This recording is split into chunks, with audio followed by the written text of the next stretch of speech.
वनवास से जब वापस आए प्रभु श्री राम 14 साल के बाद रावण को मार के, तो सबसे पहले जाके उसी माँ का पैर छुए जिसके वजह से उसको 14 वर्ष का वनवास हुआ था। उसकी अपनी माँ थी कौशल्या, लेकिन कौशल्या का पैर नहीं छुए। पहले प्रभु श्री राम जब वापस आए लंका से, तो सबसे पहले केकई का पैर छुए। वो उसकी सतीली माँ थी और वही अपना बेटा भरत को चाहती थी गद्दी पे बैठे, और उसके वजह से प्रभु श्री राम को 14 वर्ष के लिए वो वनवास भिजवा दी थी राजा दशरथ से बोल के। लेकिन फिर भी सबसे पहले प्रभु श्री राम केकई का ही पैर आके छूते हैं। माता, अगर तुम नहीं रहती तो हम भगवान नहीं बन पाते। आज लोगों के नजर में इतना मेरा इज्जत है वो नहीं हो पाता।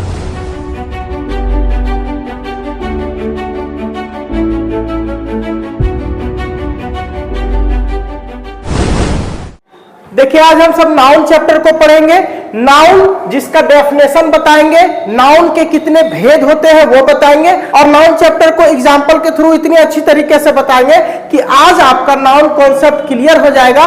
नाउन चैप्टर आज के बाद बहुत ज्यादा आपको पढ़ना नहीं पड़ेगा। कभी भी नाउन चैप्टर को पढ़ना हो बस इस वीडियो को देख लीजिएगा, आपको नाउन क्लियर हो जाएगा। चलिए, तो सबसे पहले जानते हैं कि नाउन किसे कहते हैं। What is noun? A noun is the name of person, place, animal और थिंग। और ये चारों चीज बचपन से आप पढ़ते आ रहे हैं। पर्सन मतलब व्यक्ति, प्लेस मतलब व्यक्ति जहां रहता है उसका स्थान, तीसरा एनिमल, एनिमल मतलब जानवर, यानी दुनिया में जितना जानवर है, गाय, बकरी, जंगली, पालतू, पानी में रहने वाले, सभी का नाम को हम संज्ञा कहते हैं। साथ ही थिंग, थिंग मतलब कोई चीज, यानी कि अगर आप थिंग बोलेंगे तो थिंग में सब चीज आ जाएगा मेरे हिसाब से। अगर थिंग का जैसे नाम लेंगे, थिंग मतलब सब तो चीजें हैं। पर्सन भी चीज है, प्लेस भी चीज है, एनिमल भी चीज है। इसीलिए देखिए कभी कभी डेफिनेशन देगा, व्हाट इज नाउन? तो noun is the name of person, place और थिंग। और मतलब कहने का अर्थ हुआ कि इसके अलावा जितना चीज है दुनिया में उसको हम नाउन कहते हैं, उसी को नाउन कहते हैं। अगर कोई सिंपल तरीके से नाउन का डेफिनेशन पूछे, सिंपल तरीके से, नहीं याद है, इतना बड़ा डेफिनेशन हमको याद नहीं है, एकदम साधारण तौर पे नाउन का डेफिनेशन बोले तो आपको लिखना है नेमिंग वर्ड। नेमिंग वर्ड आप सोच के देखिए कि जितना भी चीज है, पर्सन, प्लेस, एनिमल, थिंग, ये सभी नाम है ना, और इसी के शब्दों को हम कहते हैं नाउन। यानी दुनिया में जितना चीज हमारे जबान से निकले और उसको निकलने के बाद वो एक नाम के रूप में निकले, उसी को नाउन कहा जाता है। अब आगे इसमें थोड़ा आप लोग बड़ा हो रहे हैं तो डेफिनेशन को भी बड़ा याद करना है। Quality, condition, action. देखो, अगर कोई पार्टी है और वहां सब एक ही जैसा कपड़ा पहन के जाएगा, एक ही जैसा, यानी एक और कोई व्यक्ति आया जो सबसे अलग कपड़ा पहन के आया, तो उस पूरे पार्टी में सब उसी को देखेगा, वाह ये कितना स्मार्ट लग रहा है, कितना सुंदर कपड़ा पहन के आया, क्या देखने में लग रहा है। तो उसी तरह सब नाउन का डेफिनेशन लिखेगा, ए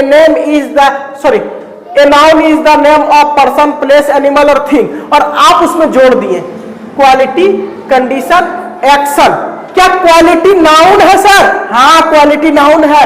कंडीशन नाउन है? कंडीशन नाउन है। एक्शन नाउन है? हाँ, एक्शन नाउन है। कैसे? तो आगे इन एग्जांपल के थ्रू समझाते हैं। हिंदी पहले इसका जान लेते हैं। संज्ञा किसे कहते हैं? किसी व्यक्ति, स्थान, जानवर, वस्तु, गुण, दशा और कार्यकलाप के नामों को संज्ञा कहते हैं। उदाहरण के तौर पे कभी कोई पूछे कि पर्सन, पर्सन मतलब राम भगवान एक व्यक्ति थे, और राम भगवान का स्थान क्या था? प्लेस, अयोध्या में वो रहते थे। आगे उनके जीवन में सबसे अधिक किस जानवर का सहयोग रहा? तो वानर सेना का, मंकी का। ठीक है, आगे भगवान श्री राम के बारे में ही पूरा एग्जांपल लेंगे हम। तो आगे है कि भगवान श्री राम अपने जीवन में सबसे अधिक क्या रखते थे अस्त्र शस्त्र के रूप में? तो तीर, धनुष, इसीलिए लिखे एरो मतलब तीर।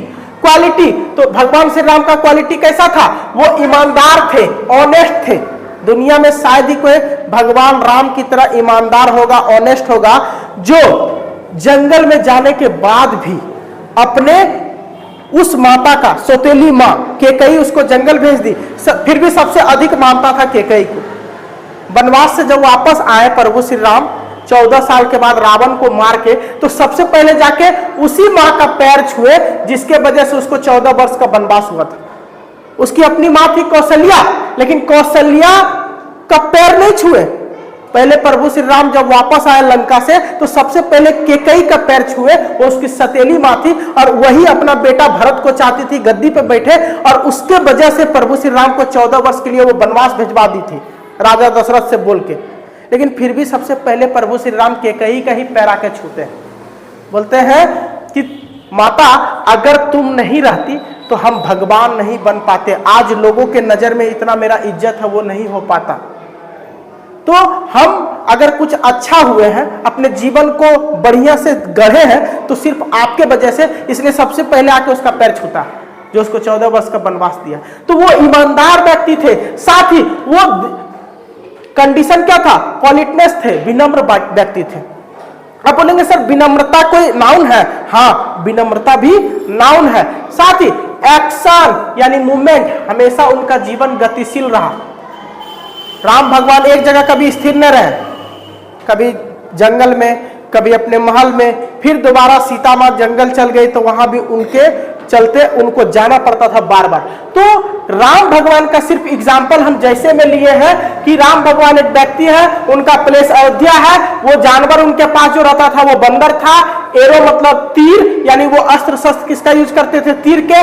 वो ईमानदार व्यक्ति थे, साथ ही वो दयालु थे, अपने जनता के प्रति हमेशा दयालु भाव रखते थे। एक्शन यानी उनका जीवन पूरा गतिशील था। तो गति भी एक प्रकार का नाउन है। कैसे? तो आगे जब हम जानेंगे पांचों नाउन के बारे में, जातिवाचक, व्यक्तिवाचक, भाववाचक, समूहवाचक, दरवाचक, तो ये सारी बातें समझ में आ जाएगी। अभी नाउन में आगे बहुत चीज पढ़ना है।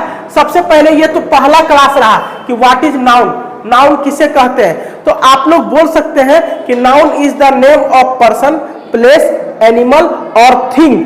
बाकी आपको इच्छा करे तो आप बोलिएगा क्वालिटी, कंडीशन, एक्शन, ये तीनों भी आप जोड़ना चाहते हैं जोड़ सकते हैं। जिस प्रकार शादी में जाने के बाद बहुत सारा आइटम मिलता है आपको खाने के लिए, अगर 5 सामान भी मिले तो खा के पेट भरेंगे, और उसके जगह 50 सामान भी मिलेगा तो पेट ही भरना है।